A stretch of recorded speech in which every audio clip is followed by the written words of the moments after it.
বর্তমানে social media খুললেই এই ধরনের ভিডিও চোখে পড়ে। তোমায় দিব কিছু মিষ্টি কিছু আমায় দিব চাই। এরা অদ্ভুত আজব ভিডিও বানায়, কখনো আবার লজ্জাজনক ভিডিও সেখান থেকে রক্ষা পায় না। কিন্তু অবাক করা বিষয় হচ্ছে এগুলো আবার ভাইরালও হচ্ছে। এখন প্রশ্ন হলো, কেন এই ধরনের কন্টেন্ট জনপ্রিয় হচ্ছে? কেন কিছু ব্র্যান্ড এমনকি সেলিব্রিটিরাও এই সস্তা অ্যাটেনশনের দৌড়ে নেমে পড়েছেন? আজকের দুনিয়ায় অ্যাটেনশন মানে হলো কারেন্সি। যে যত বেশি চোখ টানতে পারছে সেই এক ধরনের জনপ্রিয়তার স্বাদ পাচ্ছে বলে বলা যায়। তাই ব্র্যান্ডগুলো এখন আর কোনো গল্প বলায় ফোকাস দিচ্ছে না, বরং যাতা করেই অ্যাটেনশন ক্র্যাক করার চেষ্টা করছে। মানুষের অদ্ভুত আচরণ, অস্বস্তি, এমনকি লজ্জাকেও তারা এঙ্গেজমেন্ট বানিয়ে ফেলছে। এটাকেই বলা হয় ক্রিঞ্জ মার্কেটিং, যেখানে কোয়ালিটি না বরং ভাইরাল হওয়াটাই হলো মূল লক্ষ্য।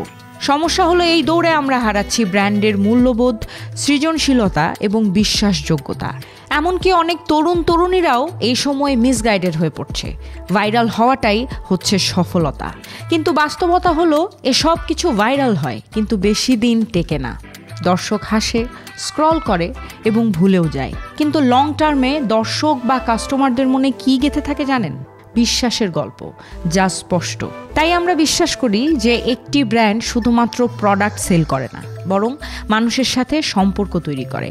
তাই আসুন এই সমস্ত ক্রিঞ্জ মার্কেটিংকে বাদ দিয়ে আসল মিনিংফুল স্টোরি টেলিংকে আমরা সাপোর্ট করি একসাথে।